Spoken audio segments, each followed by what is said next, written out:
გამარჯობა, ეს არის გადაცემა გვერდიდან და მე ვარ დავით კალანდია. ბადრი ჯაფარიძემ მორიგ ინტერვიუში ბრძანა.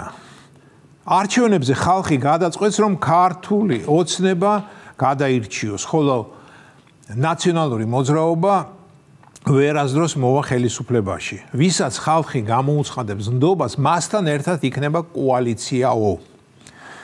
Das ist fantastisch, მეგობრებო. ნუ თუ ამ ძინარე არამზე თუ ნახავს. მართლა გონია, რომ ხალხი ქართულ ოცნებას გადაერჩევს.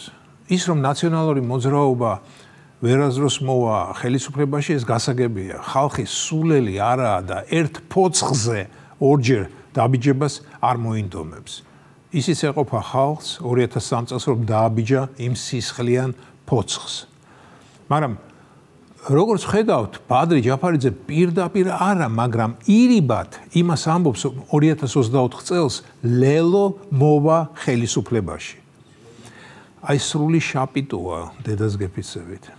მიგვერს მის განცხადებებს ჰომერული სიცილი რომ არ მოყვება. თუმცა ის ისე ძილქუშ-მორეული ლაპარაკობს ხოლმე, რომ სიცილი არა და კარგი მამაპაპური ხრინვა კი დაახატავდა მის ლაპარაკს. კადრს მიღმა ხრინვა. რა მაინტერესებს და აი ლელო 4 წელი პარლამენტში იჯდა. იჯდა და ბრაზობდა. რაზე ბრაზობდა? არ ვიცი, ალბათ საკუთარ უნარობასა და უსუსურობაზე. 2020 წელს ლელო პირველად მონაწილეობდა საპარლამენტო არჩევნებში და ჩემი აზრით არნახულ წარმატებას მიაღწია. ხმების საერთო რაოდენობის 3.15% დააგროვა.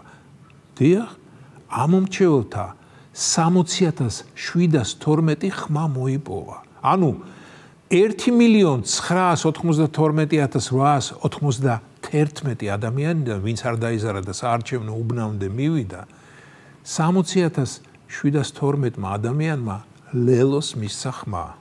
ამის შედეგად 150 კაციან პარლამენტში ლელომ 4 წამახალისებელი სავარძელი მოიპოვა. მე რომ მკითხო, ფანტასტიკური შედეგია იმ პოლიტიკური ძალისთვის, ვინც სრულიად უპერსპექტივო პროგრამით იყო მოსული. კარგი, მოვიდა ლელო, დაიკავა 4 სავარძელი და მერე რა გამოჩეკა? ანუ რა შედეგი დადო? 4 წლის მანძილზე რა სიკეთე მოუტანა ქვეყანას და საკუთარ ამომრჩეველს. და ახლა რატომ აქვს ლელოს პრეტენზია, რომ უმრავლესობით მოვა, აი ეს არ მესმის. არა, მესმის რასაკვირველია, რომ ნებისმიერმა ჭ-კლასის პარტიამ უნდა ამტკიცოს, რომ ისა რაცაა, მაგრამ ლელოს სტრატეგიის სისუსტე ისაა, რომ მას ახალი არაფერი გამოუგონია. ის ნაცების მცდარი გზით მიდის, ატრიალებს ოცნების ეგრეთ წოდებულ პრორუსულობას და გონია, რომ ხალხს ეს გააბრუებს. რაც თავარია, ისევე როგორც ნაცები, ლელოც ვერ აკონკრეტებს ოცნების პრორუსულობა რაში გამოიხატება.